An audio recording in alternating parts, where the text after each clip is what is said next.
একটু সমস্যা আছে। আজকে 13 দিন হয়েছে যে একটানা গান করতেছি। তো আমি আগেই বলে দিচ্ছি, আমি ছোট মানুষ, ক্ষুদ্র মানুষ। যদি গানের কথাই কোনো ভাষায় ভুল ত্রুটি হয়, সকলেই নিজ গুণে মাফ করে দিবেন। তো আমার গানের মধ্যে যেখান থেকে শুরু হয়েছে সেইভাবে সুলতান সরকার সালাম সাথে ভক্তি জমন রেখে তো আমি চলে যাবো আমার গানে। ধন্যবাদ।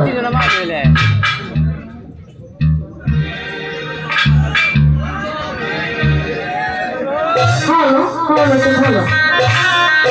তো যাই হোক, আসলে এটি যেহেতু আমার প্রথম স্টেজ গান, তো আমি চাইবো একটি নবীর শান দিয়ে যেন গান করতে পারি। বিচ্ছেদ গান তো হবে, অবশ্যই হবে, সারা রাত পড়ে আছে। তো যেই নবী সৃষ্টি না হলে, যিনি সৃষ্টি না হলে একটি বালির কোনো সৃষ্টি হতো না, ওনাকে স্মরণে রেখে এই গানটি করছি। আসলে ওনাকে স্মরণ করা আমাদের প্রত্যেকের, মানে এটা আমাদের প্রত্যেকেরই জানা।